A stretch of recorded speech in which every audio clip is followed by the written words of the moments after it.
Hello there, everybody, and welcome back to another Fundamentalist Fail. It's Friday for me. Your experience may vary.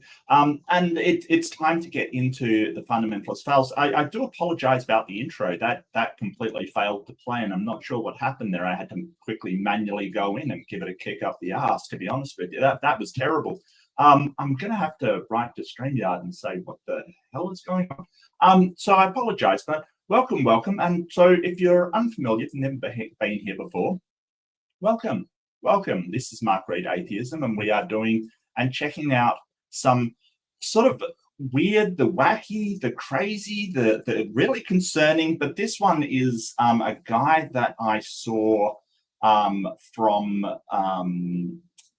Hannah from Bible Reloaded, who's an old streamer, and my wife pointed it out. He's a flat earther. Recently, I did a flat Earth debate, and it kind of is, at this point, I feel like I'm kicking a dead horse, but I really did want to do some more stuff on it. So welcome to everybody. We're going to be checking out CC today, who's either famous or infamous is probably more a direct sort of thing. He's infamous in going on these long-winded rants kind of thing, but I wanted to show a bit of him because he's absolutely insane, and he's kind of, as I said, really infamous in the community.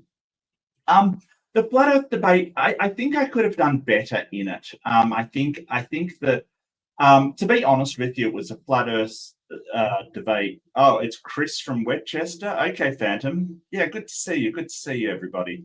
It's Chris from Westchester. Yeah, I gathered after watching a couple of his things. I've never seen him before. So I know that Creaky covers a lot of people. The Creaky Blinder is just really, really great. I really do like Creaky Blinders. But he kind of throws out this stuff. And I just want to just show how off the wall this guy is. Like it's absolutely incredible, but also maybe humanize him a little because he still is a person, and I want to sort of make that off. But anyway, I recently did a flat Earth debate. If you have not seen it, congratulations. No, it's not that bad. It's just Nathan Thompson is one of the, I don't know how I would describe him. It would be just an antagonistic douchebag, really. He is one of the most, to say that he is disruptive and mean-spirited, that's an understatement. He absolutely is a horrendous person. I cannot imagine trying to live with a guy like that. It's incredible. But I feel like it could have gone better. I feel like I was sort of dragged down into name calling a lot, which usually I don't do, and I was very surprised that I kind of got dragged into that. But I don't know. It was a wild debate. It was exhausting. It was like 4-hour debate, which was way too long to be talking or even associating with somebody like Nathan Thompson and Angel. I don't know what his real name is. He just goes by Angel, and he had sort of very poor arguments kind of thing. Very poor. Yeah, it's kind of weird. It's kind of weird. So so I wanted to cover a little bit of the flat Earth. And yes, I do realize they may not be fundamentalists. I really think that almost all flat earthers are fundamentalist Christians.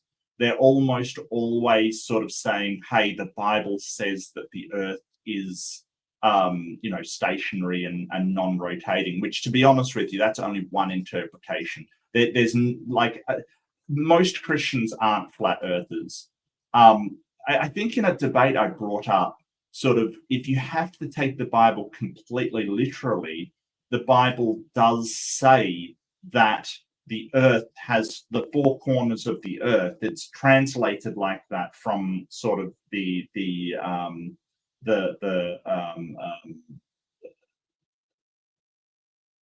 language that it's in. God, what's the Old Testament in? I've forgotten completely. I've had a mental blank.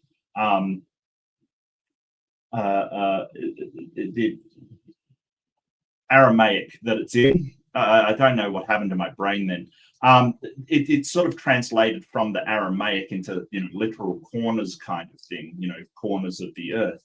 But they don't, that shouldn't be taken literally. I once asked sort of, no, you're Victoria. That was my brain kept saying to me. My brain kept going, it's Greek, it's ancient Greek. No, that's the New Testament. Old Testament is Aramaic. So yeah.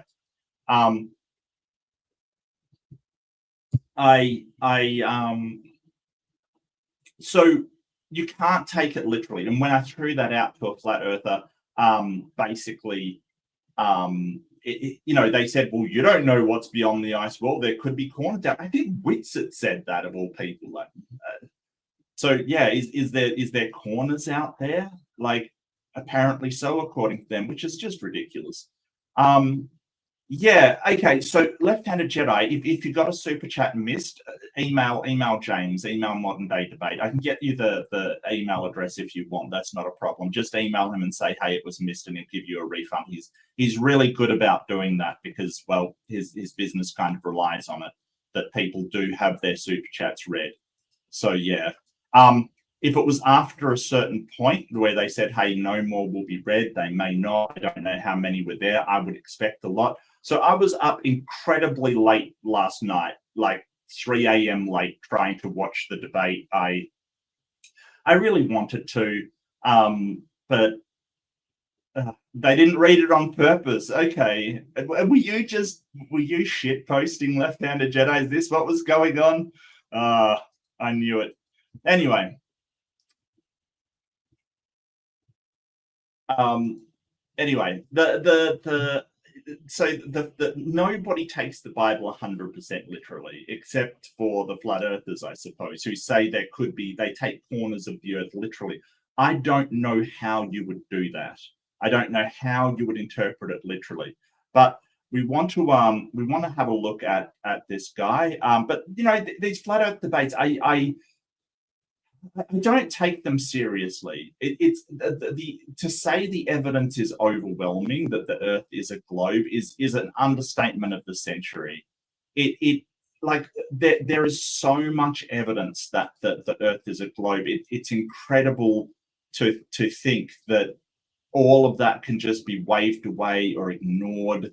The level of conspiracy you need to have is outrageous. Like, the level of conspiracy that you would need to believe in order to believe the Earth is flat is outrageous. And we've got the final experiment coming up, which is great. Like, it's actually a Christian pastor. So hey, props to him. I don't remember his name, but hang on a second. I'll just grab some details. But the final experiment, if you're unfamiliar with it, is basically they're going to be sending a bunch of people to Antarctica, just sort of some representatives from each side, from the flat Earth side and from the globe side, to check out to see whether it gets 24-hour sunlight in Antarctica, because all of these flat earthers have said, yeah, there's no 24-hour sunlight in Antarctica because it really is ruinous for their model. So whoop, that's a beautiful transition right there. So we've got like Jeranism going for the flat earth team. We've got Kingdom in Context and Whitsett, who I've debated before. And Whitsett, if you stand up to him, if you make good points that he has trouble refuting, he just will not debate you ever again. I've challenged Whitsett over and over. He won't debate MC Toon. He won't debate Fight the Flat Earth. He really he runs from everybody. I don't know why he's considered their best debater, because really all he does is just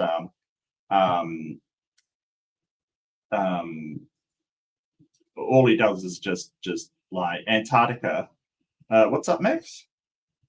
You need to click the Antarctica bound. Oh, yeah, gotcha. But well, first off, what I was going through is I was going to go through that these are the people that are putting their name to it. So they're basically saying, hey, if we're going to accept the findings of our representatives that are going, and they're going to say, okay, we will admit we're wrong if they come back and say it is. So you've got massive names like Simon Dan, Professor Dave, Plainer Walk, like we love Nikki. Nikki's awesome. Freaky Blinders in there, of course. Globeface. Yeah, a lot of people that have done a lot of debates in here. So yeah, it's they're cool. But the Antarctica bound people. Okay. So I don't know if MC Toon is going. It might not be updated. But yeah, declined. Free trip pending. Really, they're sending Alex Stein? Why? Why Alex Stein? No. Alex Stein? That guy doesn't believe that the Earth is flat. Come on now. He's just a troll. He's just 100% a troll. Like, seriously. Oh dear.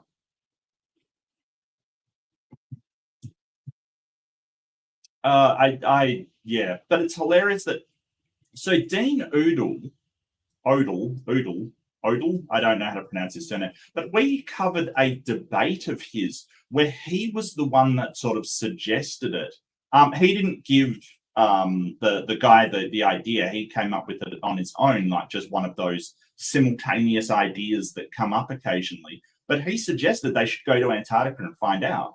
And then when he gets the offer for a free trip, he declines it. Like, why is he declining it? He's the one that suggested they should do it. It's so crazy.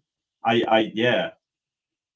So yeah, we've got a few people going, and they're going to find out. Oh, it's Alex Stein. Could you imagine like sharing a tent with Alex Stein? Like, seriously, the man's just a troll. He's just, there's nothing about him. Oh, Flat Earth Gang, yeah. And Witsit, apparently, according to, I don't watch a lot of Witsit, but according to MC Toon, he absolutely is trying to pivot to geocentrism now, to say, hey, the Earth's round, but the Earth is the center of the universe. So he's really trying to he declined in the end? Okay, gotcha. Yeah. Yeah, so it's underway. It's definitely underway. So Punta Arenas, so down Max's way. The website's way out of date. Great, fantastic. No, that's okay. I get you, but I'm just sort of going through, what's going on at the moment. So Candace Owens, director. I don't know why he's going, but sure, sure. Why not? Why not? But so I guess what I was trying to bring up was that in the last debate that I did, they sort of said, well, if we get down to Antarctica and there's not 24-hour sunlight, not just 24-hour light, but 24-hour sunlight, you're just going to make up an excuse. And both I and the guy I was with, he was amazing. He was a physicist. I believe it was Dr. Blitz was the guy's name. Just fantastic physicist. I felt very, very ignorant next to him. And I don't mean that in a pejorative sense. I feel ignorant when anybody specializes in a field and I'm with them talking about that field, which is like, it's not a bad thing. It means I can really learn a lot. And I learned a lot from him as I went through. So I really like Dr. Blitz. He's fantastic. But the thing was that both of us said, no, that would absolutely destroy the globe model. Absolutely. Like, we're not making excuses. We're not saying, hey, if there's no 24-hour sun, it's not a problem for the globe because of refraction or some kind of, some kind of, atmospheric lensing or something. That's not what we do. Like, we absolutely think there's 24-hour sun, and if that 24-hour sun isn't there, the globe model cannot work. It can't. And what's really interesting, and I want to point this out, what's really interesting is that MC Toon has said he will delete all of his content on Globe Earth, which is all of it essentially, if that turns out to be true. Simon Dan has said the same. He will basically wipe the content of his channel if that 24-hour sun is not up. They're confidently making these scorched earth claims, pardon the pun, these scorched earth claims of, hey, if we're wrong about this, then our model is wrong and we wipe everything. And they're not afraid to do it. Not one flat earther has reciprocated and done the same, not to my knowledge. They've just said, oh, it'll be something else. And I think that's where, the rubber hits the road, and you've got to say, hey, these people, they know for a fact that it is a globe Earth, and they're just coming up with any old excuse to sort of keep it going. But I don't know why they do it. Some of them seem sincere, some of them don't. I know that Whitsett is not sincere. Just the level he goes to sort of make up excuses when his arguments fall through. It's wrong. Well, I mean, okay, I think I've talked enough. So, I do apologize. I'm really tired today. I was up late last night. I really want to go through that Alex O'Connor from what I saw in the debate last night. And that's the huge debate at the moment, because it was Alex O'Connor versus the Neckles. And Stuart seemed to be doing most of the talking, but Alex O'Connor and I can't remember the other guy. The other guy was Phil something. I can't remember his name, but man, they were wiping the floor with them. Okay, let's go. Good morning, good evening, good afternoon. Okay, so first off, that's from Truman Show. Good morning, good evening, good afternoon. Wherever you may be, CC here, Chris. From New York, Westchester County, it's 12/8/24. Is that loud enough for you guys? It seems to be very soft. I can boost the volume if necessary. I think it's very quiet. Give me one sec. I think I'm gonna boost the volume. Whoop, whoop.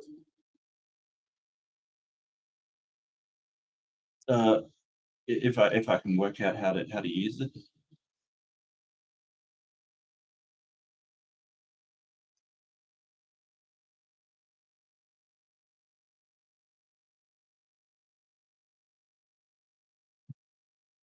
Yeah, it's very similar, Austin. I think he ripped it off. Really? Really, Charlie? I don't know, man. Maybe I do. I don't know. I think it is so thin, dude. I just accept it and get rid of it. Seriously, just lean in, my guy. It's over. It's over, my guy. You lost the battle, and that's okay. That's all right. I've been there, buddy. I've been there. I've been there. I've thought, it's not that thin. It's thin, dude. Just accept it. Just roll with it. Seriously. To the Flat Earth community who are watching me, you're aware, of course, that Zulu 1 has passed Mark. The age of 57. So he left way too early. Yeah. So this is sad, and this is what I mean when I said I want to humanize them. All else aside, they're still humans, and he's lost a friend in the Flat Earther community. My sympathies, my friend. It's sad.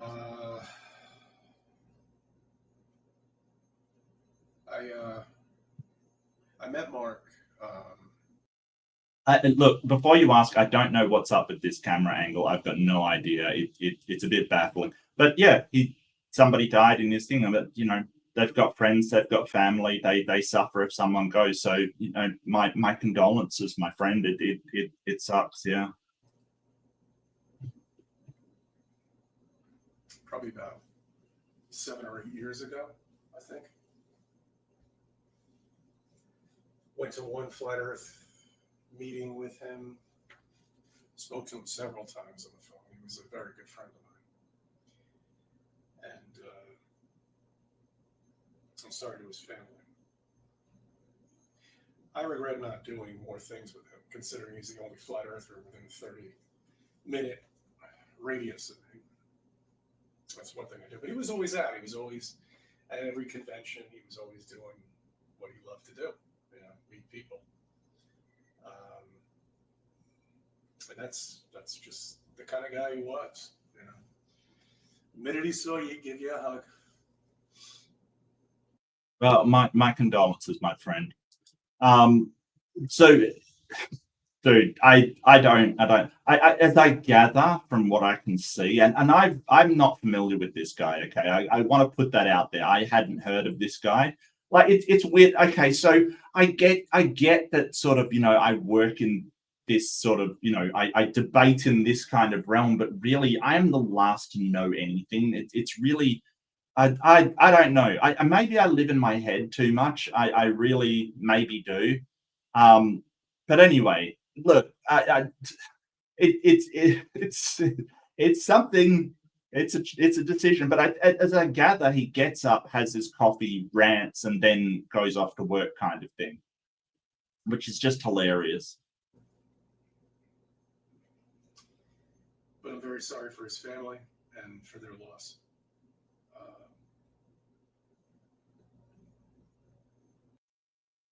No, Austin. I mean, but by communications, I'm not sure that's a different kind of course in Australia. That's sort of communications in Australia is kind of sort of a media course kind of thing, and that wasn't. No, I'm distributed network, so electronics, integrated circuits. Part of it is communications, part of it is sort of things, but most of it is networked systems. So stuff like TCP/IP, the different protocols for communicating between different systems, that kind of stuff. I hope they're good.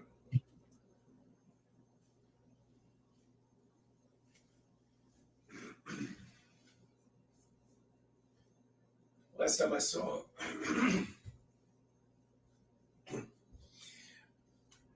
saw Mark was at a meeting that David Weiss held. It is IT. Yeah, so distributed networks are kind of like how you get multiple hosts to all communicate. So it's hosts, servers, routers, firewalls, switches. They're all do different things. Like, the volume is still a tad low. Oh my god! Really?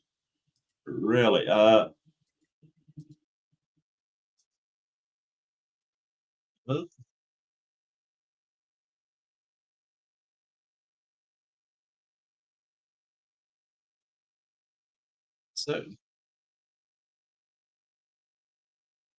let's crank this thing. Let's absolutely crank this thing. I was up in Connecticut. We got to sit and chat with him for a little bit, and that was the last time I saw him. It was about 2 or 3 years ago. He seemed fine to me. I don't understand how he could have passed. I don't know what happened. Apparently, he was in the middle of a live stream, and Is that better? That's what happened. Anyway, I'm sorry to his family, and I'm sorry for the loss. He was a great man. Don't troll. Don't troll. I see that people have been fucking around once again. Oh, really? Okay, give me one sec. I'm not sure what I can do about this then. Give me 1 second. 1 second. Is it my volume or the volume on the video? Because I can move my mic. All right, I can move my mic if it's not. Hang on, did I just stop my sound? No, I'm good. I'm good. Is that better? Is it me or it's the video volume? Okay, video volume. Okay. Let's see if I can fix this.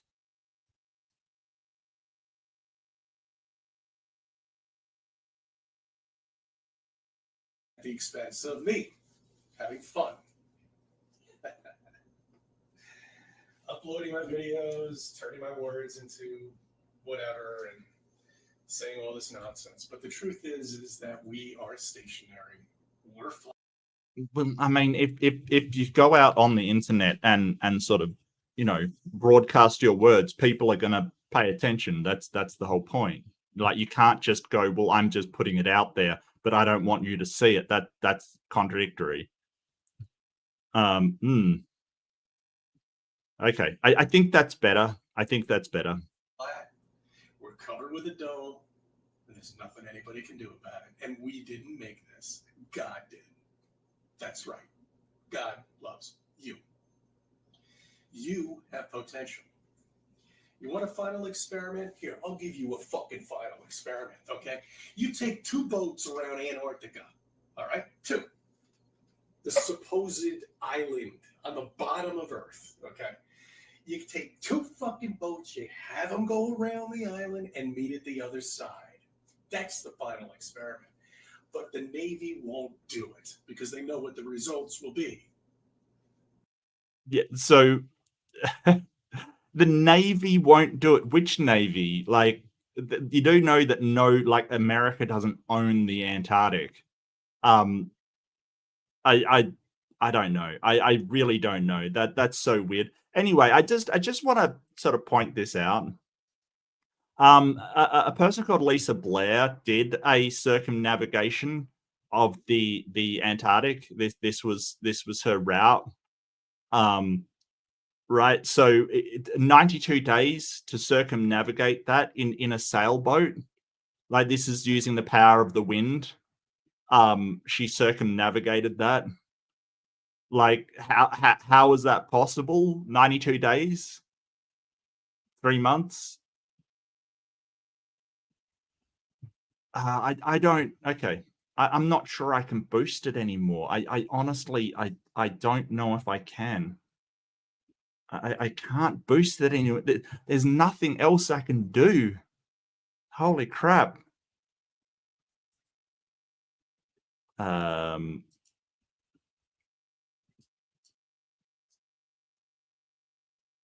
Give me 1 sec.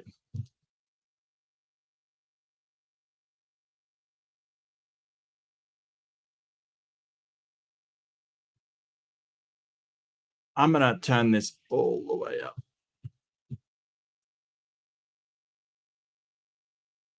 Try playing the YouTube link. Okay. Okay.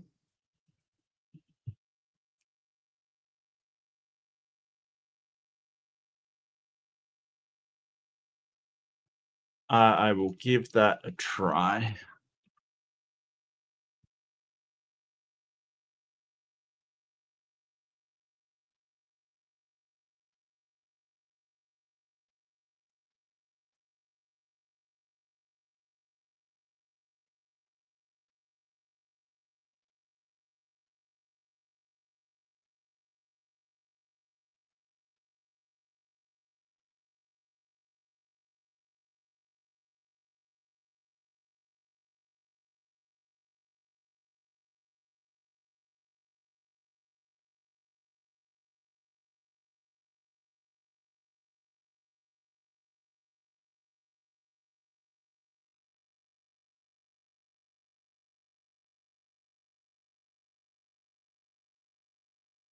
Okay. I think I got it.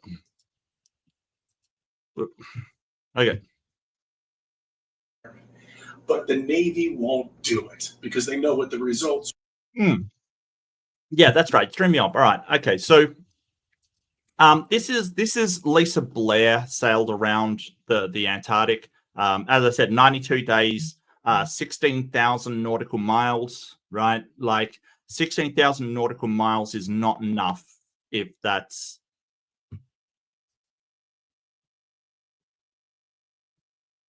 okay. I'm done with messing with the volume, to be honest with you. I'm done. I'm done. Like, no, I got you, Biglit. I got you. I don't know what to tell you. That'll do. Okay, better. That works. All right, fantastic. Let's pretend this never happened. Never happened. So, and here's the thing. Like, this is something that I brought up in my previous debate, right?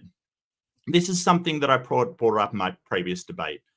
This circumnavigation of Antarctica happens all the time. In fact, you can book a cruise to do it, right? You can actually book a cruise to like go from New Zealand to Argentina. And this is something that I brought up in my last debate, right? Like, and the itinerary, do you see like only like 1 day, 3 days, another 3 days, like only about 7 days is 7 or 8 days is actually sailing. Like it's such a short hop to go from New Zealand to Argentina. Yeah, you know, comparatively speaking, if you have the flat Earth kind of thing, and I'll just get up the image for you, and I really want to harp on this because it's one that the flat earthers they so, if you watch the debate, they so desperately wanted to avoid it. Like they were avoiding it like you would not believe. Like I cannot even share it. If you've got New Zealand, right, all the way round to South America, like that being 16,000 nautical miles, no freaking way. Like 7 days to do that in a powered boat. Like, I'm sorry, but no, that is not happening. Like, so it's not like he wants to like have 2 boats set up. You can just take a cruise, my man. You can just take a cruise. I don't know what to tell you, my friend. Just take a cruise. Surely you guys can put it all together. And Peter Guns, member for 9 months, says happy holidays, and same to you, Peter. Thank you so much. Really appreciate it. Oh, that's right. Thank you so much for doing that. You just reminded me I wanted to give out some readerships and I didn't want to forget. And so the first thing I did is freaking forget, because of course I did. Of course I did. I was going to give that out. But yeah, I mean, this was brought up in my debate, and they really did not want to pay attention to it. Now, the first thing they said after I said, well, Captain Cook did, this trip, in a tall ship around Antarctica. How did he do that? They were having trouble crossing the Pacific, but he can, go from Australia to South America just fine. No, he went from south of the Cape of Good Hope, the south of Cape of Good Hope to New Zealand is where he went from. And that was in 10 weeks. Now it takes 10 weeks for the, crossing of the Atlantic in tall ship. So the Mayflower took about 10 weeks. So how did he do that? If he, how did that happen? They said, oh, the winds were blowing them faster than, okay, well, what about the powered ship? Oh, then it's the currents. Like, they don't even acknowledge that what they said is total crap. They don't even acknowledge it. They just sort of said, oh, well, we'll just change our story. And they don't even acknowledge that what they said before was incorrect. It's wild. But here, while I'm doing that, okay, Okay, people. Take that. Take that, all of you. Time for a bonk. Okay, so 5 subs go out. We have Brutally Honest, Barry Shantz, Mark Agamoto, 1313 Smith, Weston Campbell, Calder Basold, winner, chicken dinner. All winners, all of you. There you go. Please enjoy your emotes and other benefits. It's great to have you on board. Great to have you on board. But yeah, that's sort of, it's sort of weird that they ask for these things that you don't need to ask for. People do it all the time. People go on this cruise all the time. You can go on this cruise if you want to. Like, seriously, it's not that hard. We don't need, like, don't get me wrong. I am thrilled we're doing the final experiment. I am absolutely thrilled, but we don't need to do it. That's the thing. Like, it is evident. There is masses of evidence that Antarctica, at Antarctica, the circumnavigation is way smaller than circumnavigating the equator. That has absolutely been confirmed. But Ermin is taking an Antarctic cruise. Cool. Yeah, I mean, I would like to do it. It is quite expensive. Like, don't get me wrong. It is absolutely quite expensive because, it's not like one of those massive cruise liners with a ton of people packed on it. It's usually smaller ships. But and they've got to have cold weather gear and all kinds of stuff. Like, I get that it's expensive, but I mean, these guys have conventions every year. They can afford it. Like, if they just get together, they could definitely afford it. But they would rather have conventions and pretend like we know this about the world, and you're just deluded by your atheistic science kind of thing. That's really what they want to do. They're not interested in the truth of things, or else they would have done something like that. And if they were interested in the truth, those flat earthers would be going on the final experiment, but all of them are pulling out except for 3, kind of thing. So yeah, it's just they're not interested in it. Because apparently this island's only 13,000 miles in width, so it's fine. Should only take them a day, not even, and they could meet on the other side of the island, and they're take them a day. Are you okay? Take them a day. 13,000 miles in a day. How fast are boats that are powered?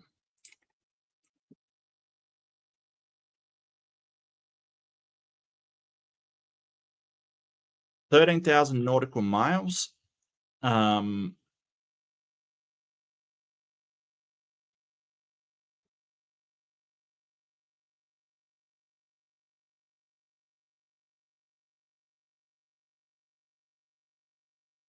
Let's see.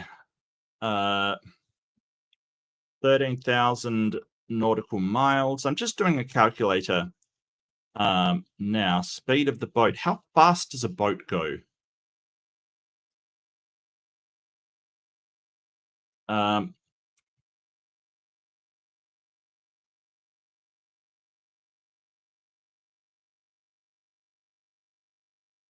Let's see.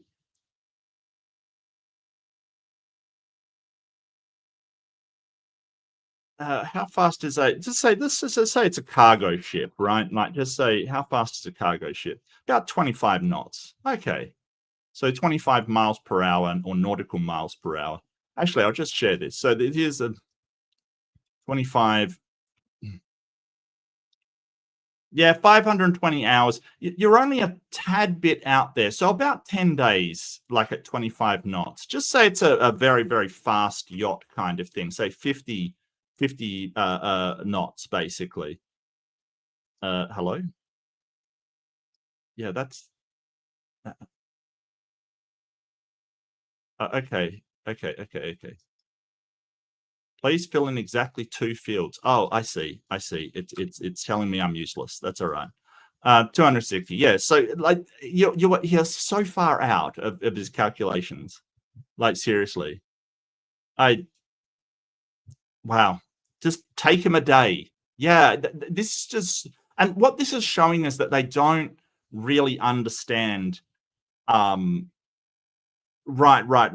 The Vita Yada. Yeah, I mean, powered boats can go faster. Sailboats can actually go quite fast. The racing yachts can definitely go quite fast. But, a day in a boat to circumnavigate Antarctica, CC, seriously, you need to understand it's not like it's not like the circumference of the Earth, but it's not a small distance either.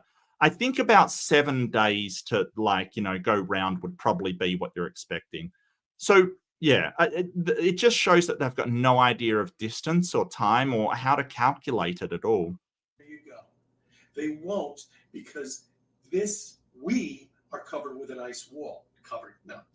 We are surrounded in Yeah, no, I gotcha. The bigger foil boats are amazing. Yeah, no, I think that maybe cruising yachts might go that fast, powered cruising yachts. Think of your millionaire's yacht kind of thing. an ice wall like a pond. These continents that are around are like islands. It's as simple as that. It's simple to understand. There is no space. NASA has been bullshitting you. So this came up actually in the debate that I watched last night with Alex. Somebody in the chat, I was in multiple arguments in the chat because I love to get into multiple arguments in the chat.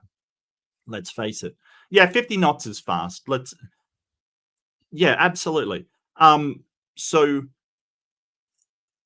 the whole idea is that, they're basically what Stuart appealed to is that a god is a simple explanation.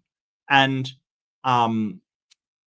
they love to have just a simple explanation for things. The idea that there's all this space and it's really complicated and there's all this math to understand and you've sort of got to wrap your head around things that are counterintuitive, right? It's counterintuitive that the Earth is spinning. I get that. It's counterintuitive because you would think your instinct says, hey, if we're moving, I should know about it. But we know that's not the case.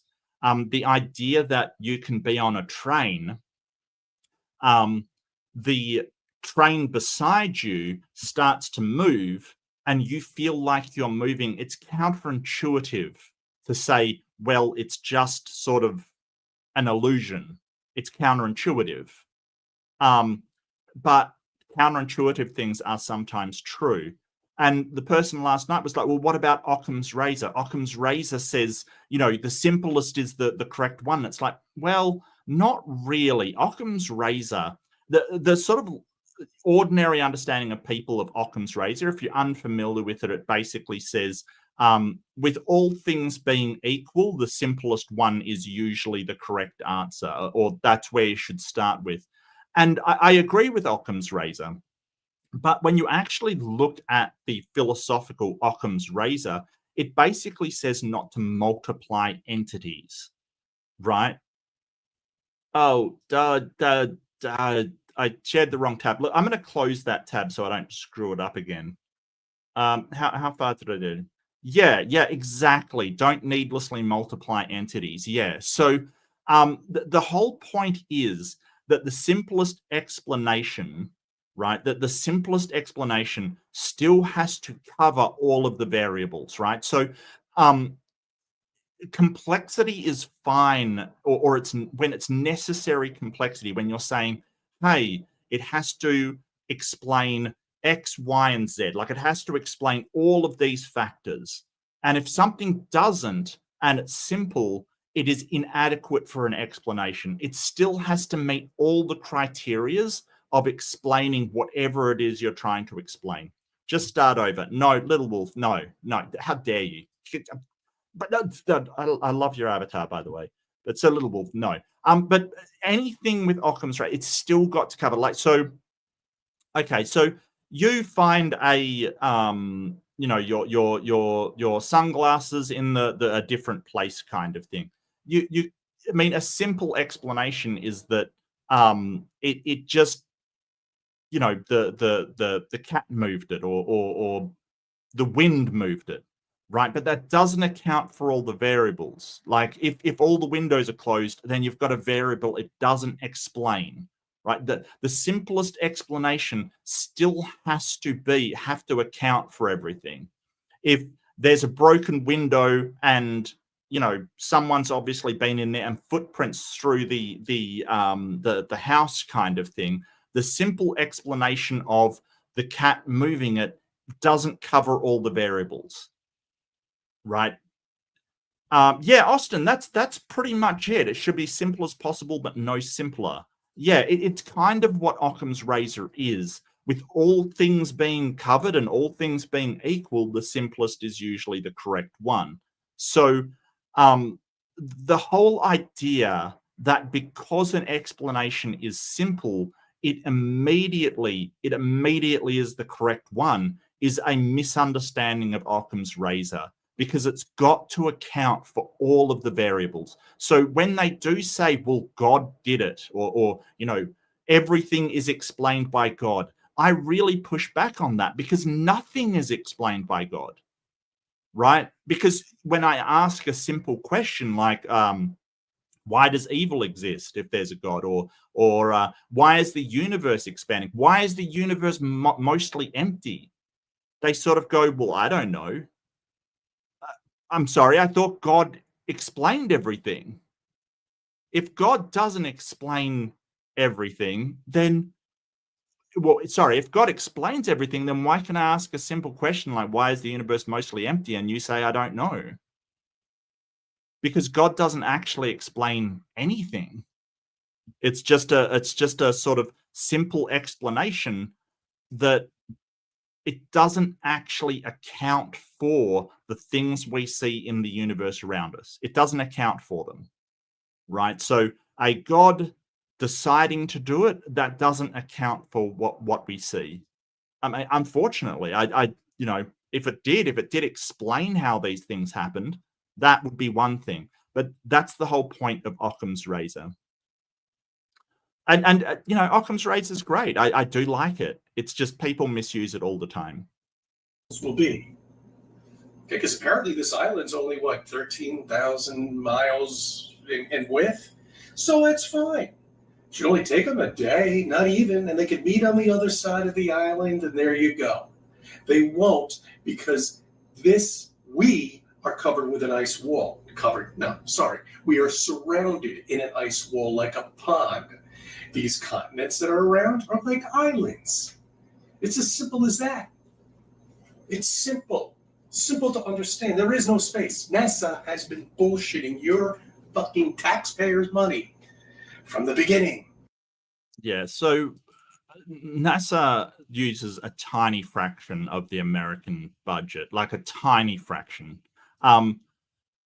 There's actually much more money spent on social programs, which I approve of, and a lot more money spent on the military, which I don't approve of that amount of money. But, From 1958, they've been freaking taking all your money, $90 million a day for nothing. For shit. You're never going to the moon. You're never going back. I realize I'm never going to the moon. That doesn't mean to say I think that nobody went to the moon. And for nothing, I don't think most people know that NASA has an entire system of spin-off technologies. They're called spin-off technologies.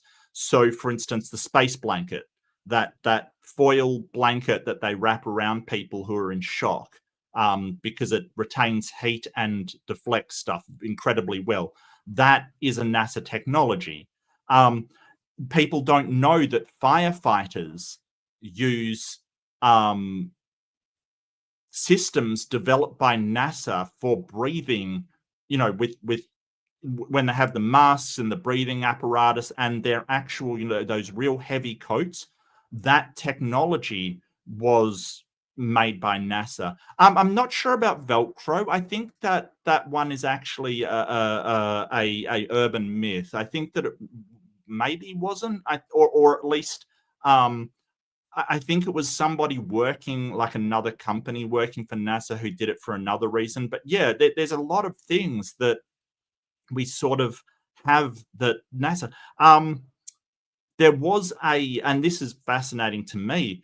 There was no, it's fine, human girl. It's not a problem. No, I hear what you're saying, but there's a lot of these freeze-dried foods. We can thank NASA. I mean, I don't think I've ever had freeze-dried foods, but they were the ones because they had to keep stuff fresh, kind of thing. Oh, so Little Wolf, go for it. Yeah.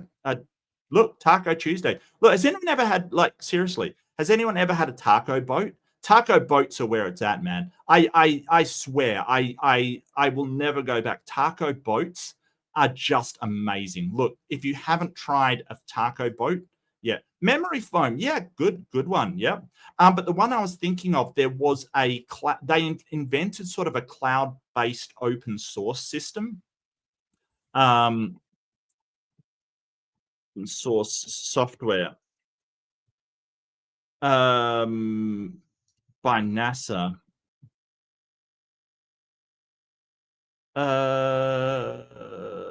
There was one that they developed, and it was a cloud system, right? Because they were having to upload and download a lot of and they gave it out for free. That's the thing. Like, they just gave it out. It was an open source. So open source basically means that anyone can use it. They just they just basically let it ride. Let people have it.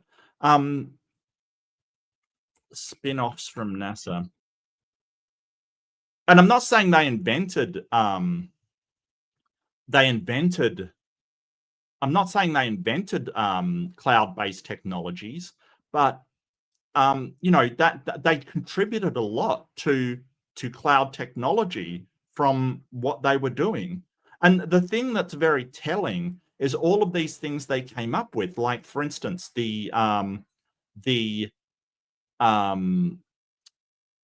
firefighters' gear, breathing apparatus, the temperature controls. It makes sense that a organization that is dealing with space would come up with these technologies. And here's the thing: they don't charge anything for it. They just give it to humanity, and that is a wonderful thing, like a real wonderful thing. So they work a lot with temperature. They work a lot with breathing. Of course they do. There's a lot of these things that you wouldn't realize were actually NASA innovations. Like, you just don't realize it was.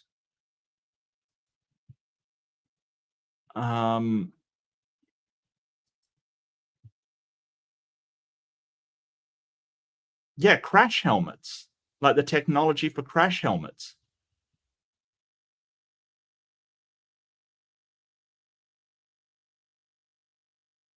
Right? Like, they worked on things like this. It's not like that we don't learn stuff as we go along.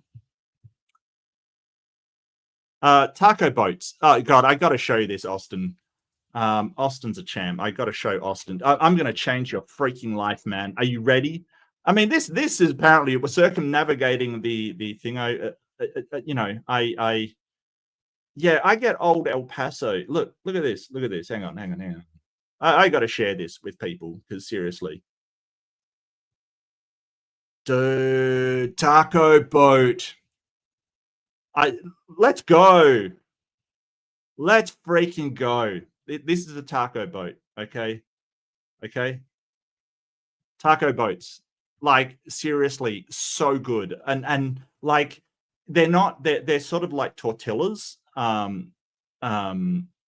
They're soft tortillas, you might find them, but they're just boats. Just throw stuff in them, and they don't crack like the hard shell tacos do, and nothing falls out of them. You know why? Because they're a freaking boat. All right, back to the boats around Antarctic. Back to the boats around Antarctic. But yeah, NASA does a ton of spin-off technologies. Like, people don't know. They don't realize that there's all these different organizations, and NASA is one of them that have just given out their stuff for free, and it's really amazing. It's amazing.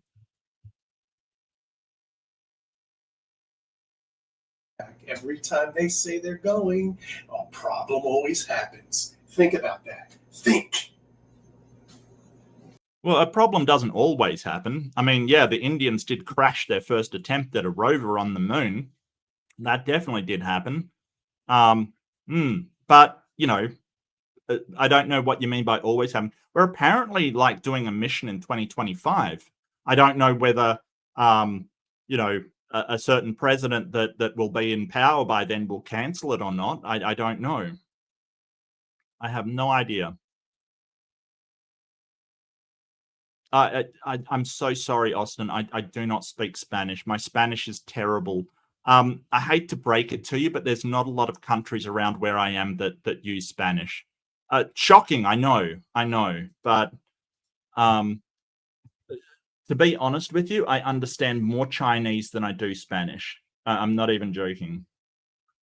But that's okay. Let's just get a Google Translate.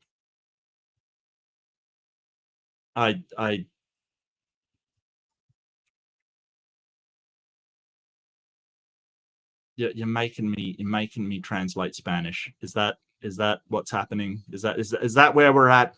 Is that the nature of our relationship now? Swahili. Wow. Yeah.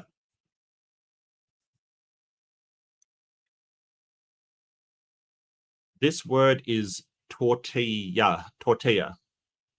Yeah, okay. All right. Wow. You correct me speaking my pronunciation of a language that I don't understand in a language that I don't understand. Come on, Austin. Come on. All right. No, you're fine, mate. You're fine. I really am joking. Hey, Marty, what's up? Oh, yeah. Gotcha. Didn't mean to. How can people still fucking believe that we live on this ridiculous Walt Disney World spinning wet ball? I don't understand it. I just don't understand. This is like, these fucking people are NPCs as far as I'm concerned. Okay, so this is where my sympathy kind of drains away. I get that he's just lost a friend. Apparently he's angry like this all the time. I very much dislike the idea of NPCs. I very much dislike it. I think that it's dehumanizing is what it is. I think that term is so horrible.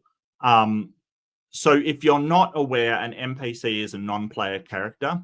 It refers to, so in a computer game, and I love computer games, but you have the player character or the people that are actually playing the game, the real humans, and NPCs, which are just computer programmed simulations that do not participate in the game. They are there to facilitate the player's experience, and that is horrible.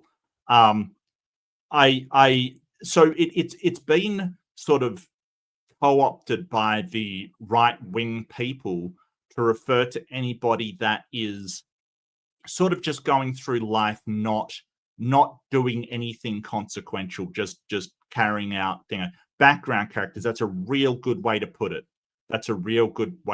Background characters.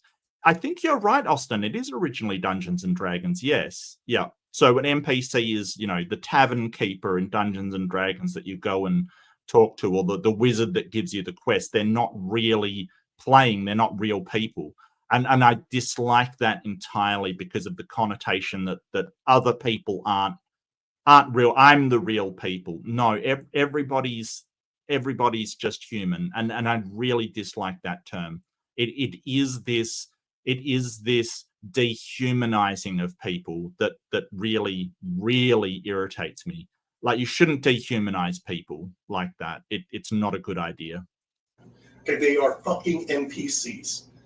If they can't see what's in their face and they're fighting against you, trying to hold on to something that they don't even understand, ask them questions. Ask them.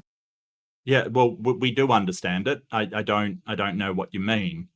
Like, and here's the thing: you don't have to understand something in order for it to be true. Like, I don't understand how my car's engine works. I'm not good with cars. I'm not good with mechanical things. It's not my forte. It really is not. But that doesn't mean that I don't know that it works. Like, and I know there's mechanics out there that can understand it and tell me all about it. Like, I don't have to understand it. Like, that's the thing. Just because you're talking to somebody who doesn't know that much about space, they might be an anthropologist, for instance, or they might be a IT idiot for all you know. You know, they might work with computers. It doesn't mean that it's untrue because they don't understand something that's not their field. As I was saying, the debate the other night on Modern Day, I really did feel like I didn't know much next to the guy with a doctorate in physics. You know, like. I really felt out of my league with him sitting behind me, but that's okay. If we started talking about, you know, networked systems and IP address schemes like subnetting, I'm sure he would have felt out of his league as well. That's the whole point. I don't have to know everything in order to understand how it's working. But he just wants something simple because he doesn't understand it. The radius of Earth. Ask him how far away the closest star is. Ask him how big the how far away is the sun? 150 million miles, I think. Is the sun 150 million kilometers? Sorry, yeah, million. How far is the sun? I think it's 150 million. Yeah, 147 million kilometers. Yeah, so roughly 150. It varies depending on like the distance to the sun varies because we've got an elliptical orbit. But yeah. But this is the thing, like he's saying, oh, ask them how far the sun is. How far is the sun for you? Like this is the projection. This is the irony of it. The irony is that if you ask a flat earther anything about the flat earth, right? Anything at all. How wide is the earth? How tall is the ice wall? How you know, how far away is the sun? How far away is the moon? They won't know. They won't know. They'll say, we don't know and we don't have to. It's really, really, really crappy. This is projection because we can just tell them what it is. Like there's physicists that know exactly how far it is.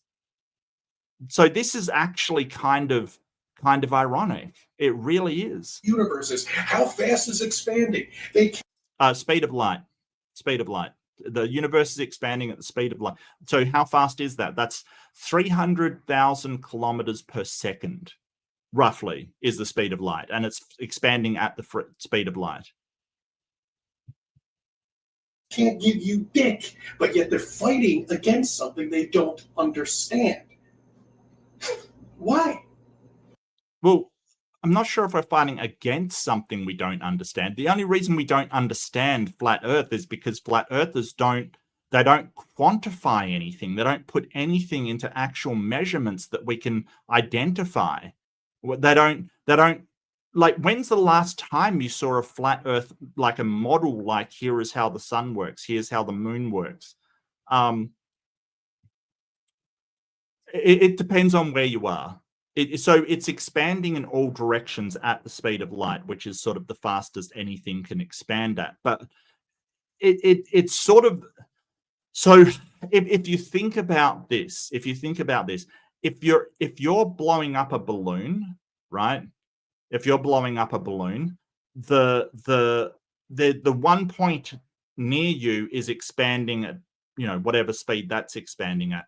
But a point that's further away, if that's expanding too, it will be expanding at not only the rate of the first point, but also the speed of the points in between. So it's kind of like everything's expanding at the speed of light, but because everything is expanding that far, like everything's expanding, it becomes an exponential thing. So at any one point, if from sort of a stationary fixed point, it will be expanding at faster than the speed of light. Oh, it's spanning with the Hubble value. Okay. How fast is the Earth expanding? But I thought Hubble's law was that things that are expanding further away um, are going faster.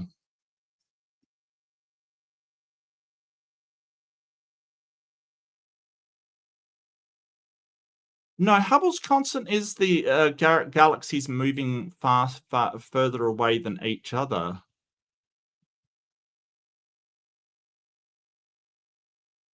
Oh, yeah, okay. No, you're right. It's the best direct measurement of the Hubble constant. Yeah, okay.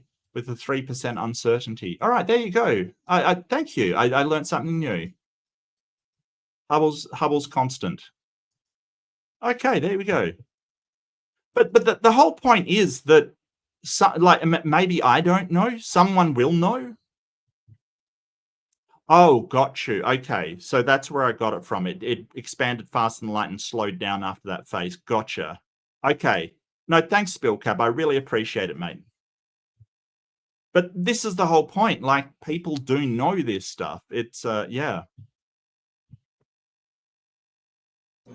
I mean, that's like fighting against. It's like fighting against a car dealer, not understanding the mechanics of the vehicle, and you're fighting against it. It doesn't make any sense at all to me. Why? Well, I mean, the flat earthers just tip the cards out on the floor. They don't even look at the data.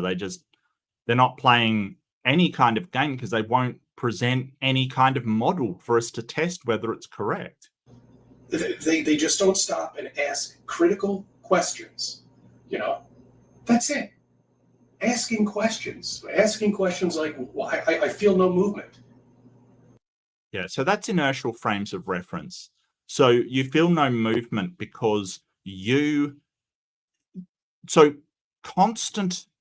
So you have this thing called a vector, right? A vector is sort of three-dimensional direction, like so your trajectory in 3 dimensions plus the speed that you're going at or the velocity that you're going at. So that continuing on the same vector, you do not feel it, right? You just don't feel it. Well, I mean, Ken, seriously. I think it's why don't I feel movement is kind of the thing that he's getting at. And I'm explaining that. So you only, everything will conserve its movement. So it's conservation of momentum. Any momentum will be conserved. So it is only changes in that vector that you will feel. So for instance, if you accelerate, decelerate, change direction, for instance, you will feel that. So it's called inertial frames of reference. So once something has got inertia, there will be no, unless that changes, that vector changes, you will not feel it. It's the same as if you're on a train and the train is going up this. I mean, it's really weird that they'll think, oh, well, we should be able to feel the earth moving. But when they board a plane and go, you're up cruising at altitude, you don't feel that. I've woken up from a nap on a plane before thinking, oh, I'm just at home. Like you don't feel it. And the same is true for a car. I mean, the same guy will drive around. You don't feel that until that comes to a sudden halt when you hit a tree or something. Then you'll feel it because it is a change in the velocity, essentially. But unless that vector changes, unless it either changes to the side, you'll feel it because the conservation of momentum will have your mass still trying to go in this way and it moves in that way. You only feel the change. You don't feel a constant. Well, it's not only. No, you can definitely, you absolutely feel a change in direction as well. Absolutely. So if you alter your trajectory in a car, you will definitely feel that as well. There's no doubt about that. But it's kind of this idea that, well, if like how do fighter pilots, they can cruise and it's no problem. It's only when they do tight maneuvers that they start to feel G-force. And that G-force is them changing their trajectory and their bodies still having the momentum, that inertia from where they were going before. So the fighter jet is going straight, you've got inertia going straight, and then you pull up and that inertia still wants to go straight, right? It's still got all of that momentum going that way, and you've pulled up, so you're pushed down. That's basically how it works. How could a star's light travel trillions of miles away and we can still see it? It's really bright. It's really bright. So light will essentially practically travel forever. But what happens in practice is that particles will interrupt it. Like it will be obscured by stuff, or it will be scattered as it travels. So the attenuation of light is essentially it being interrupted on its course, essentially, by various particles, various gases, dust in the space. But like the whole point is these things are so bright and putting out such bright light. It is incredible. You cannot imagine how bright it was. They did a movie actually that sort of, it really touched on it. It was a really good movie called Sunshine. I think it was a science fiction movie. And just the first part about just like if you were traveling towards the sun in some kind of vehicle, like the power of it would be insane. Like you just cannot imagine how powerful the sun is. It was a really good movie just for that. Like, you know, the idea the sun isn't this little point in the sky. It is a huge, huge ball of plasma that is throwing out so much short-term radiation. If we did not have the atmosphere, you wouldn't even know about it. Like you would just be incinerated in a second. Like it is that powerful. And the sun, or Sol as we call it, is quite a small star. These stars, they are massive and throwing out so much light. When meanwhile you can take a flashlight and go down 4 blocks and it disappears and you can't see it anymore. How are these? Okay, do you know a flashlight isn't as luminescent as the sun or a star? I'm not sure if I can. So what? I just. Wow. Okay, so this guy, I swear. These stars is possible. The sun and the moon eclipse each other. That's right. And Earth eclipse. Yeah, so how does that work exactly? How do you get a lunar eclipse? A lunar eclipse is where the Earth comes in between the sun and the moon. So the moon is obscured by a shadow, the shadow of the Earth. And no matter when it happens and on what angle that lunar eclipse happens, it's always curved. The shadow is always curved. The only way you can get a curved shadow from any orientation whatsoever is if the Earth is a globe. And yeah, that's absolutely right, Dave. Good to see you. Yeah, it's does he understand that a spotlight is more powerful than a flashlight?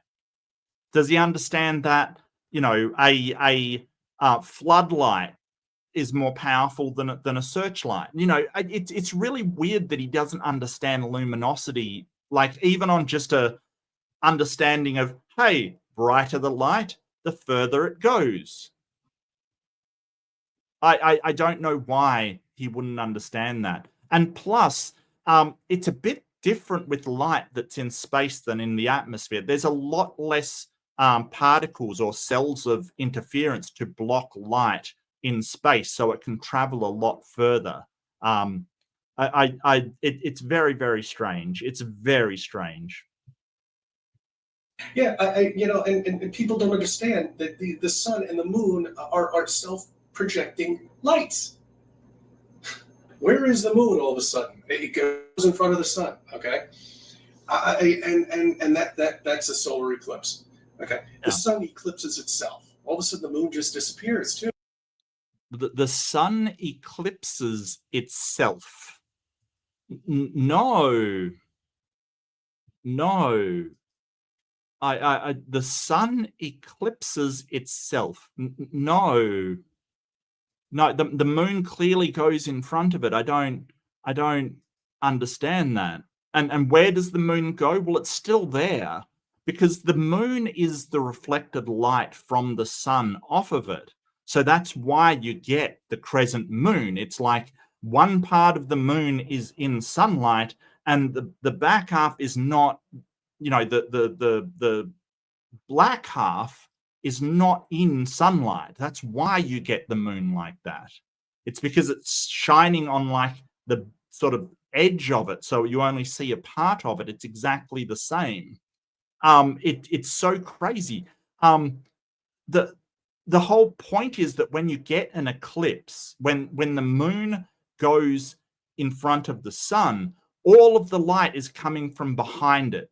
So none of the moon has light reflected off of it because the light being reflected is on the other side. It's away from us. It's being shined back out to space. So we don't see the moon. What? After the eclipse is done, where is the moon gone? The moon does whatever the fuck it wants to do at this point. Comes up for 14 hours a day sometimes and then just disappears, comes up over there the next day, comes up anywhere it wants. These are self-projecting objects up there. You can't land on them. They're self-projecting objects. And it's like the moon does whatever it wants. It really doesn't. Like that scientists and meteorologists can tell you when moonrise will be, right? Like they can actually tell you where the moon will be. I don't, like, has he never looked up like a moon calculator kind of thing? Hold on a second, because I've got something for this. Look, okay. So this is like just a moonrise calculator. Look, it's waxing gibbous in December. And this, of course, you've got to know where you are because where you are will depend on the thing. So I don't even. Can I change where we are? Yeah, I mean, we can. The moon's not doing whatever it wants. We actually track. And this is due to our fact that we understand how it works. I'm sorry, I think I can only get you Perth, Western Australia. Oh, maybe I can do it in a different time zone. Let's do Eastern Seaboard. So anybody doubting that I'm in Perth, there you go. Suck it. Montreal, Philadelphia, Washington, New York. There we go. Yeah, so moonrise. Moon, here we go. So you can, where is he? I don't know where he's near. He's near something. Hi, Ember. One of my favorite humans. Yeah, so you can actually look it up. What the moon's doing, when it will start. It doesn't just appear and disappear. We're very aware of where the moon is, sir. We know where it is. We can track it. We can tell you when it will come up. How do you explain that? It's not a self-illuminating thing. It's just an orbital body. Like, wow. Oh, there we go. I don't know. I just think they just create this world for people and they don't question it because they've been beaten down all of their lives. They've just been beaten on the head with this nonsense. Fed total garbage, globes, classrooms, and told that you could one day be an astronaut. Look, okay, so you could one day be an astronaut. That's a really good aspiration to go for, sure. But not everybody will be astronaut. Astronauts are the best of us. Like they're really highly trained people. They're very, very highly trained. I will never be an astronaut, and that's okay. That doesn't mean that the Earth's flat. Did this guy want to be an astronaut that didn't make it? Is this what I'm picking up? Did you want to go into space and they said, hey, you've got asthma or something? You know, like is that what happened here? Is that the story? Because he seems really, really bummed out that he's not going to be an astronaut. You'll be able to walk on the sky or walk on the moon, but it's all nonsense. It's just garbage. All of it. There's never going to be a Star Trek or Star Wars. You'll never go anywhere. Yeah, that sure. I know. I don't know why I would be unaware of that. Like, we're not saying, hey, we're going to be able to go to space in our generation. We're saying, hey, we should like prepare for it generations down the track. Wow. No matter how high you go, it's all level, and it always will be. And they're going to try to hide it at any expense they possibly can. I thank you for something. Thank you for viewing my videos. I'll give you a call your wife. Okay, no, thank you. I'll do. I did have another one as well. I'll do that because I love you people. And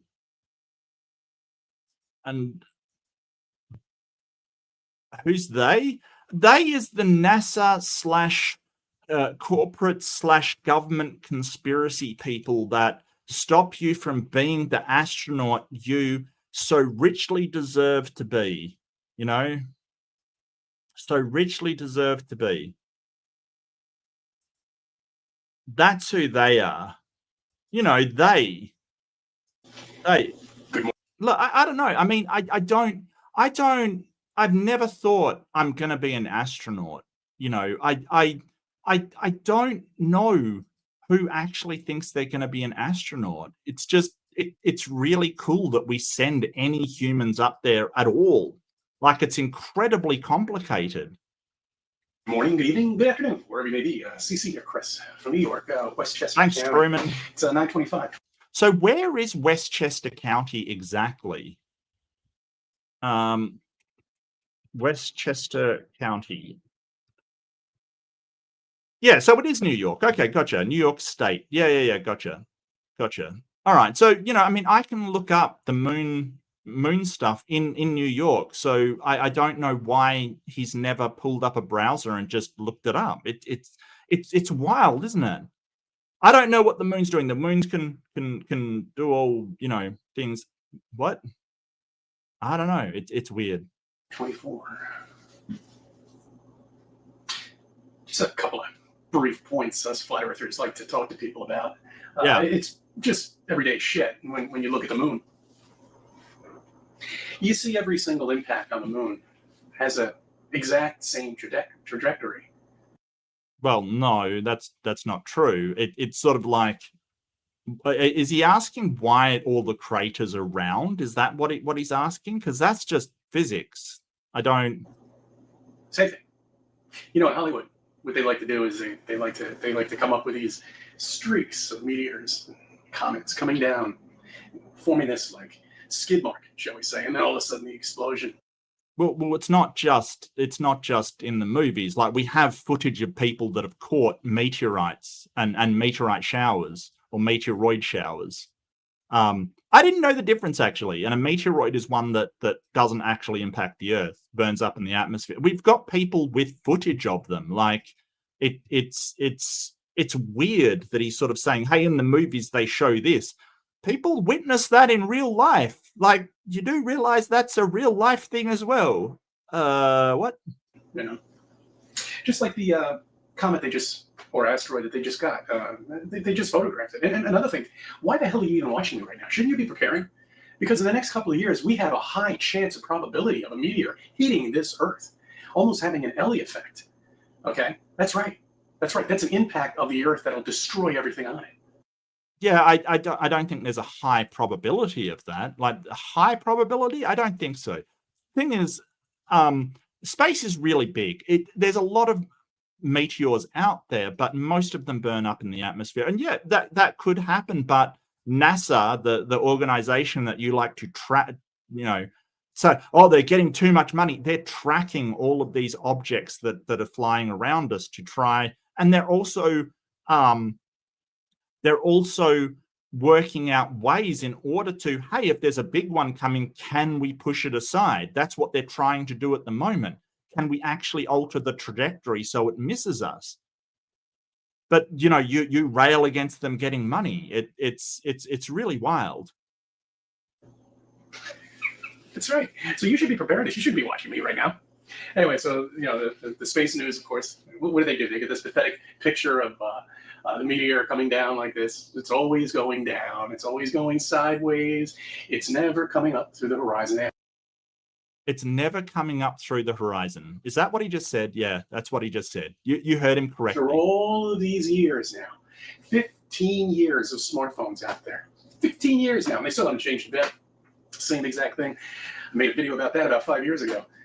Same fucking thing. They haven't changed it. It's almost that we peaked. Oh, that's right. The Apple just came out with a new one, right? Okay.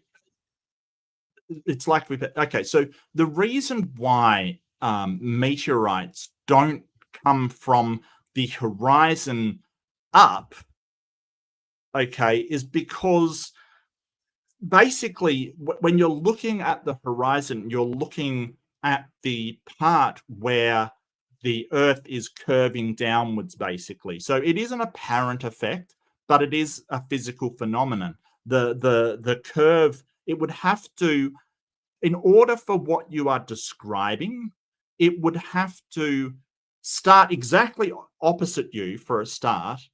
A meteor would have to fly into Earth's atmosphere, like just say you're facing south. It would have to fly into Earth's atmosphere,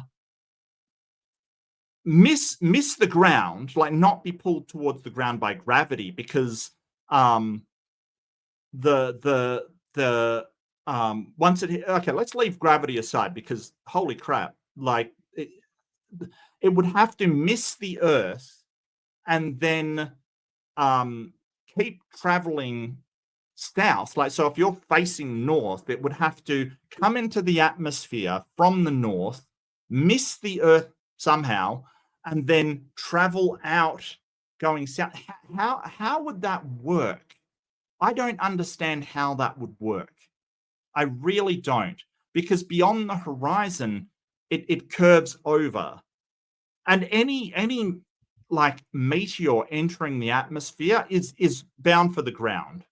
So I don't know how that would work. Like, it is completely ridiculous that a meteor would travel in, say, from the north, from your north, miss the Earth, then curve back behind you and hit the Earth. It doesn't. It's really weird. It's really weird. Yeah, that's correct. Meteoroid, it's outside, and meteor is when it comes to the atmosphere, and meteorite, the object landing on the ground. Yep. I don't know how that would work. It's a matter of perspective, because when you're going up from the ground, it would have to, like, instead of missing the Earth and continuing upwards, it would have to curve round the Earth and then somehow hit behind you. That seems weird to me. That is impractical. I just, no. It's really weird. Oh, yeah, that's right. They came out with it. It looks exactly the same Apple that it did when it first came out. Okay. So he's basically saying, hey, Apple phones are still the same. Yeah, there's very few differences. You know what? The evolution of Apple phones kind of resembles the evolution of bioorganisms, right? Like biological organisms. There's very little difference from iteration to iteration. From generation to generation, there's very little difference. But if you compare the latest Apple iPhone to the first one, there's a lot of difference there, isn't there? even though there's very few changes in each generation. Funny that. Same thing.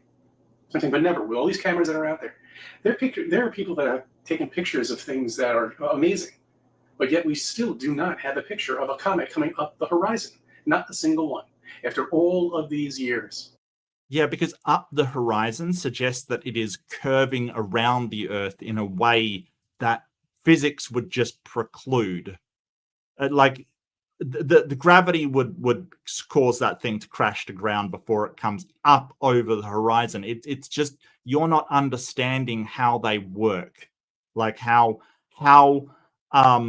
when you say up the horizon, you're in fact talking about curving around the Earth. And asteroids don't do that. They travel in straight lines. They don't curve around the Earth. So when you're saying they come up the horizon, you're basically saying, hey, it's in orbit. And meteors don't sit in orbit. They don't. Okay, they just go to the ground. And all of these people and all of these cameras out there, not a single picture. Not one. Not one single picture of a meteor or a comet landing on Earth. It's like to talk to people about. Whoop. Oh, sorry, I must have mucked it up. There's not one single picture of the flat Earth either. Where's that picture? You are delusional. Okay. To have this thing revolving around us while we're spinning into space and chasing the sun and the universe. And this little meteor is still trucking along, coming along at the same time every year. I mean, not every year, every 76 years or whatever it may be. And yeah, things fall into order. It's called spontaneous synchronicity. So even chaotic systems, and I have a metronome video that I can show about this sort of chaotic systems will fall into spontaneous order when they're set up. Actually, I might show that one because I really like that video. Metronomes, spontaneous synchronicity. And this is the thing, we kind of, this is the thing about science. We kind of easily explain these things by doing tests and things, right? We kind of explain it. Yeah. I'll show it. I'll show it. I'm not sure if it has any sound. Let's find out.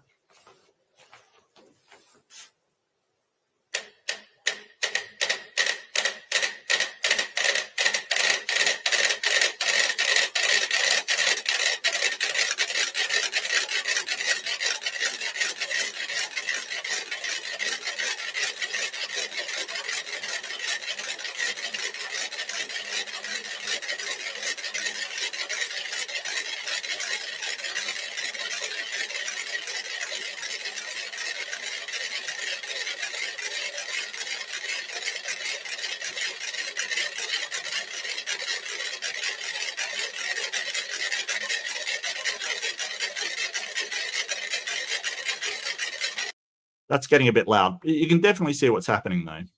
Like, and these were all started sort of just randomly, just started however you want. It doesn't matter how you start them. Okay, and watch what happens by the end of it, because it's absolutely wild. And this is what the physical properties of our universe does. Things just fall into line. They get synchronized.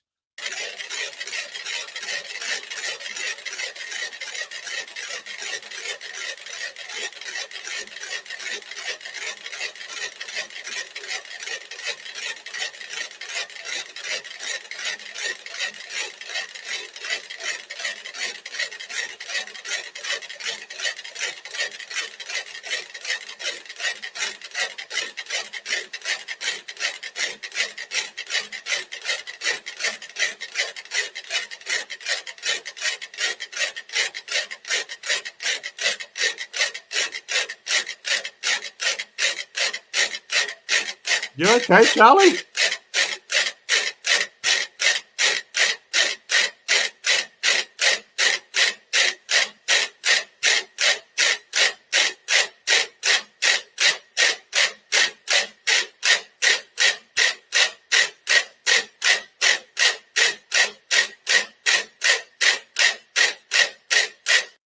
I'm sorry. I'm so sorry. I got you. Yeah, no, I just saw your autism. Yeah, sound. I got you, Charlie. I got you. Sorry. Anyway, they definitely, yeah, it's been like, but that it'll equal up. It always does. And this isn't a once off. This will always happen. Always. Yeah, no, I agree, human girl. It's absolutely amazing. It is amazing. And all of them, all in tandem. All in tandem. Right. And it doesn't matter how many you do it with, and it doesn't matter what random place that you start them on, spontaneous synchronicity, it will fall into things that are chaotic will still fall into patterns. Basically, they will always fall into patterns. So, and all it is a metronomes on a suspended board. Basically, it's just the movement will all line up, and the same is true with large bodies. Planets will form into an elliptical orbit that are on the same level, like it will be the same plane of orbit for all of the planets, because gravity is doing that. It will pull them into the same order. But yeah, this is wild, and I love this so much. Like, I absolutely do. Absolutely do. Just so amazing. And it's just the natural laws of physics just nudging them towards synchronicity. That's all it is. And we can do that test again and again. It will always work. It will always work. Just wild. I love it. So yeah, the reasons why they line up isn't so much of, no, I understand. No, absolutely, Uncle Charlie. Absolutely. I get you. I get you. And you really have to be delusional to believe that. You have to be delusional to believe that we live on a spinning wet ball. You have to be delusional to believe this. You've been told that. You've never been proven it, though. It's really ironic that the irony with this guy is palpable, because we kind of show pictures, show math, show all kinds of things to show that, yeah, we're on this planet, and how we know, and the most delusional guy on the globe is calling others delusional. It's absolutely wild. Just wild. See, that's the thing. Everybody always says, "Well, I want proof of flat Earth. I want pictures. I want to know where. I want to see the ice wall." Yeah. And, it would be a good start, right? If you could actually show us this ice wall instead of just sit in New York State and say that it's there. We call it the ice wall, but basically it's a shoreline. Okay, it's like a lake. That's what Antarctica is like. A lake. Just for your reference, Antarctica is not like a lake. Just for reference. It contains the water in. And in the water, we have these little things called continents. Yes, that's what we live on. Okay? We don't know how far it is to get to the dome. We have no idea. Could be miles, could be hundreds of miles, could be 200 miles. All we know is the top brass know how long it takes to get there. And they know what it's, well, they Who are the top brass? Who are the top brass? Because various countries have a stake in various parts of Antarctica and have claimed like that part of Antarctica for themselves. And there's international parts. So the top, like, it would have to be the top brass of every country on Earth. That is ridiculous and delusional. I don't know what it's made of, but they know it's there. And that's right. I spent 35 years looking for it, and they found it. No, they're going to tell us about it? No. Up until why? Like, why? What possible reason could they have for like trying to cover it up and say, hey, there's all of this, we found this ice dome, but if we tell people about it, there's gonna be what? It's so wild. In the mid-1900s, we were all taught that we live on a flat Earth, stationary, not moving. Then everything changed. They took that map, they wrapped it in around a ball, and they put you into space. That's right. Paramount. Yeah, absolutely. You're awesome, Uncle Charlie. And I'm on the spectrum myself, and it's wild finding out. It is wild, and I remember finding out myself. So totally understandable. Really, really. logo was a ball with continents on it. That was in the mid-1920s. We didn't go into space. How do we know we lived on that? As a matter of fact, we didn't even really go into space until the 50s or the 60s. Didn't even map out, right? Well, I mean, we didn't really send people into space till a bit later. Supposedly, well, we didn't, because space doesn't exist, of course. But how did we know that back then? We didn't. But yet, it's in every beginning of the movie that you watch. And that goes back to the 20s. Okay?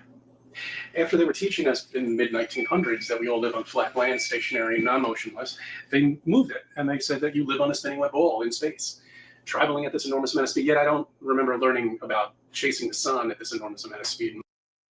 Yeah, they only tell kids certain things that they have to worry about. Like, look, we kind of open up to discovering new things and telling kids about it. I mean, I don't know how old this guy is. He should have lived through the moon landing. I don't get it. That people his age probably watched it live, kind of thing. I don't know. Thank you, human girl. Thank you so much. Yeah, the people around here are really nice. Thanks, Uncle Charlie. Autism is your superpower. Don't believe anything different.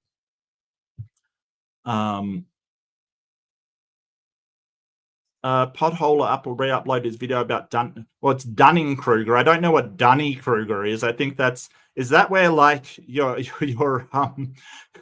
your ability to go to the toilet is way better. Look, we call a toilet or a lavatory a dunny in Australia. Don't ask. A dunny is an outdoor lavatory, like an outhouse is a dunny. So you made me laugh. Congratulations. Whatever, I just remember the solar system and being stationary there in the solar system. But I don't know. Other schools had different academic. No, nobody said the sun was stationary. I don't think. I think that's something that he's picked up. Standing for Truth has Donnie-Kruger syndrome. Yeah, that's true. That is true. Absolutely. Plans, shall we say? But anyway, it doesn't make a difference. It's all bullshit. Okay, it's all bullshit. Everything they taught you, the history that they taught you, the space that they taught you, all of it is bullshit. It's there to program you, to make you feel you are insignificant, a little speck. I don't think that's the case. I mean, we're aware that the Earth is absolutely massive. I don't know why the theists say this to us, kind of thing. Like, oh, you trying to make us feel valueless, where they sort of bring up a god that thinks you're absolutely worthless because you can't compare to him, and that you're nothing but filthy rags, kind of, mentality. I don't know why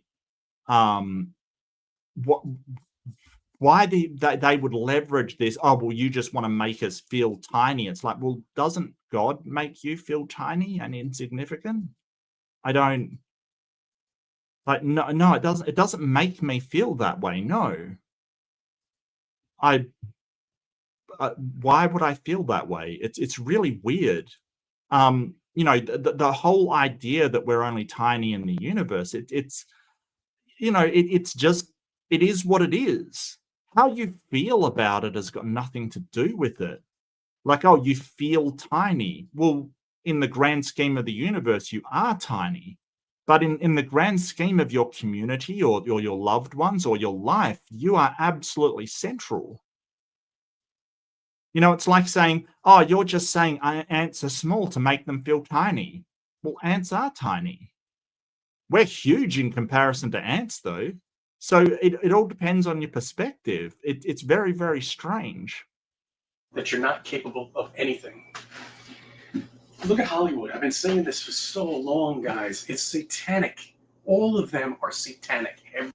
Hollywood is, all of the Hollywood actors are satanic, including the Christians. They're all satanic. Yeah, that's every single one of them. There might be a few. Okay, I'm not saying that there aren't, that are real people and they don't make that much money and they're kind of sitting in the background. But the big ones, the elites, they're all satanic. Look at any of the shows that they do. Look at the games. It's all bullshit. I think Chris Pratt is quite religious. I know that. I what? I just yeah, and it's like who was it? Taylor Swift was coming out and sort of saying, "Hey, I'm a Christian and I believe this," and I mean, I don't have a huge problem with her. She's supported the gay community. She seems to, she makes a ton of money. I don't agree with everything that she's done, but I mean, as people go, she's fairly innocuous, as celebrities go. She's no she's no freaking Weinstein, for instance. Like I'm not saying so, but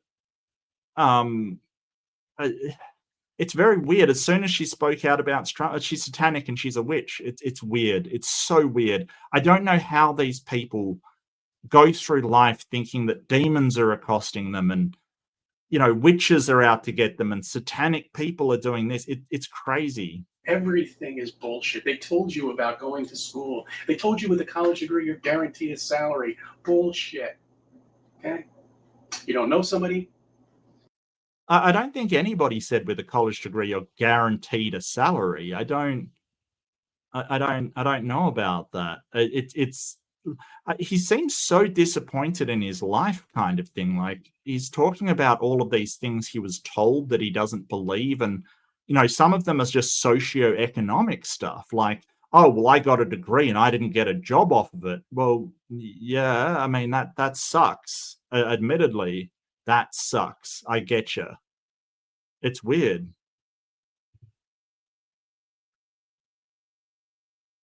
You don't get anywhere. Or you struggle. It's all bullshit. You've been lied to. All the way back to the beginning, when they said that you live on the spinning wet ball. While you're in your crib looking up at the stars that were sitting there with that little plastic thing and the little star there and the little balls that are up there. That's right. It goes all the way back to childhood. I feel like this guy's got some trauma in his childhood. That's got a mobile. The little thing that hangs over a crowd. I wonder if it fell on him. I don't know. It's just so wild that he's so angry at people being told stuff that's demonstrably true. It's wild. And here you are, fighting us flat earthers with no proof, with nothing. Nothing. We have everything. You guys have nothing. That's the thing. The flat earthers are so bad at arguing their model of the earth that they've essentially given up on trying to argue flat earth, and then now they're just trying to argue against the globe. Like they literally, they don't have anything to prove that it's flat. So now they just try to find problems with the globe earth. That's what it's gotten to. Holy crap. No, absolutely not. I'm probably going to be copyright bombarded into obscurity and shadow banned for that kind of CGI stuff. pictures, bullshit from NASA, which is a satanic owned government agency throughout the entire world. Every single one of them are owned by one person. Every single one, Every single space agency is owned by one person.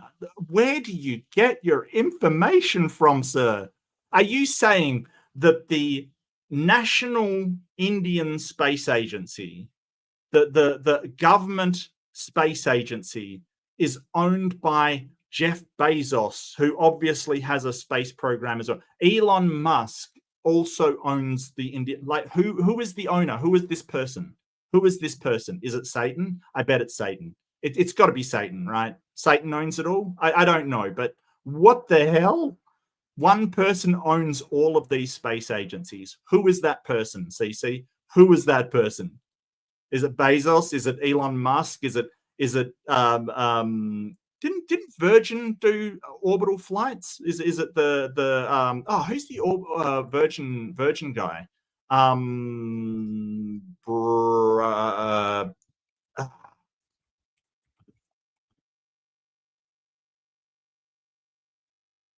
Um, who owns Virgin? Richard Branson. Yeah, is it Richard Branson? Who the hell is it? Every single ship that goes to Antarctica is either militarized or owned by one single company. All of them. What is that company? What is that company? It's owned by one. So you're saying that the Russian space agency, I think it's Rostov. I can't remember the name of it. What's it called? Russian space agency is owned by a company, Roscosmos. Yeah, Roscosmos is owned by an American company. Is it a Russian company? Is it a Japanese company? What company is it? This is so wild. Like, where did he get this information from? And what is this company? I don't understand. It's so wild. And if you take a trip down there, you're only going to be able to go to the peninsula and walk around with the penguins, and that's it. Oh, it's owned by NASA. It's owned by NASA. So the Russian space agency Roscosmos is owned by NASA, which is a company, not a government agency, although it's taking money from us. This is crazy. I have never seen somebody this like just like not clued into reality. We have oversight committees for NASA. They do oversight hearings. Wow. Why would they do that? When I go to Hawaii, I can go anywhere I want. I can climb that tree if I wanted to. Okay. I can go down to that mountain down there. I can go anywhere I want on vacation. However, in Antarctica, you can't. Why? Are they so concerned about our health? But it is kind of cold there, yeah, and you can go anywhere you want within like visitor areas, but it's a very delicate ecosystem. But like as he said, he doesn't need to do that. All he's got to do is do a cruise around Antarctica. That's all he's got to do. That's all he's got to do. He doesn't even have to step foot in the place. He can just take a cruise around Antarctica. If it's 7 days or less, you're wrong. But he won't do that. You got to be kidding me. At the North Pole, same thing. It's Black Rock, the mountain. It's funny, a lot of banks are called Black Rock. In fact, I think there's a company that's called Black Rock. Isn't that coincidental, huh? Yeah, Black Rock is what makes the compass work. So God had to give us some sort of direction, of course, and some sort of time. That's what our stars are up there, our fake amazing light show up there, time. Anyway, thank you for studying. So does he think there's one black rock in the middle of the North Pole that like makes compasses work? Oh no. Oh no. There's just a black rock there. How does that work exactly? How does that black rock create Earth's magnetic field? I'd love to know. This is wild. I've never heard this before. It's just some magnetic rock in the North Pole. Did Santa put it there? What is happening? Wow. Yeah, okay. Well, that was wild. That was wild. Yeah, so I wanted to do a little bit of sort of flat Earth. That was crazy though. As fundamentalist fails go, that's pretty on point. That's pretty good as far as failures go. Sorry, my camera is just being very, very weird at the moment. Just give me 1 sec, and I will just play with it a bit.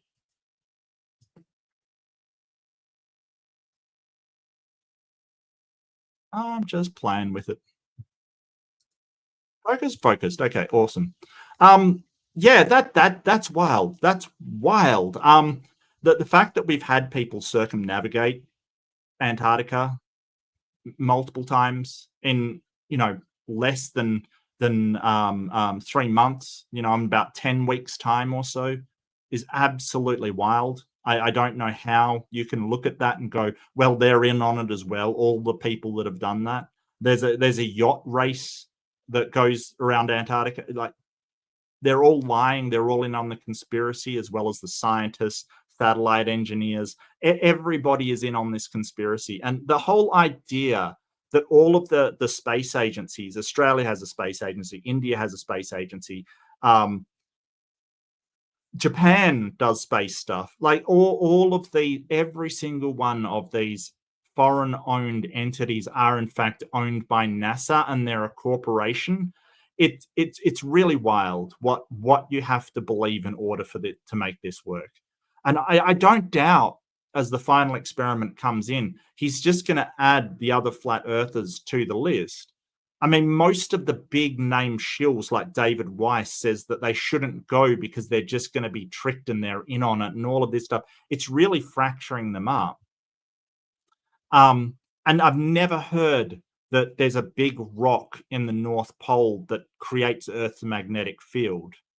I've never heard that in my entire life.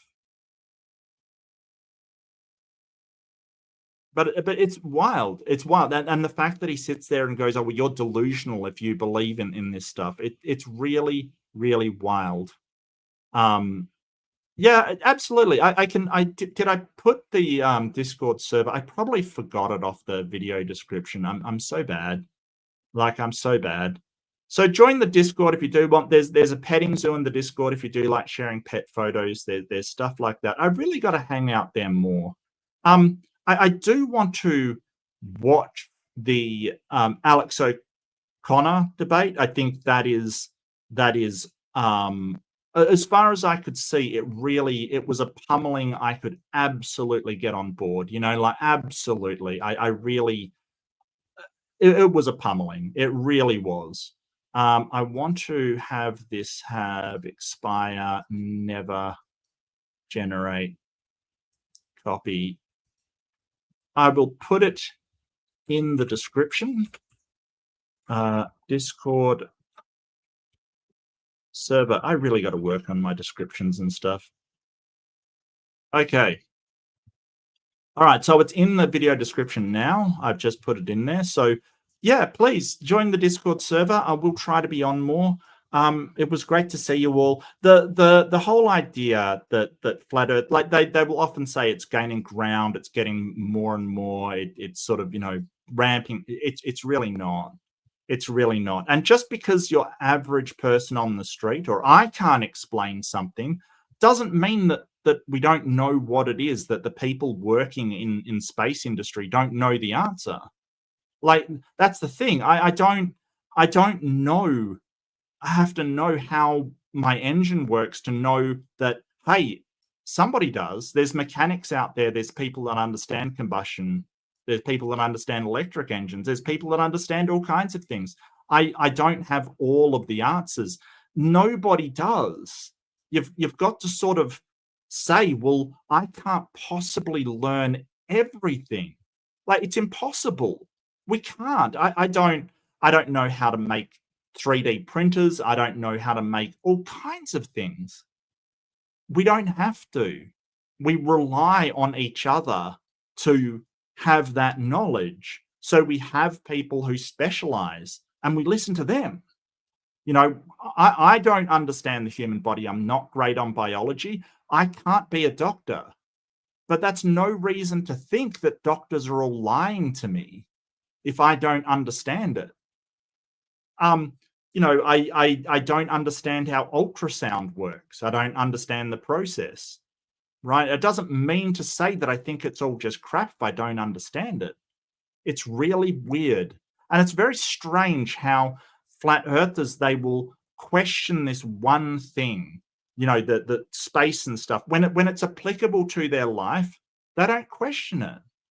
When they don't understand how the internet works, I do.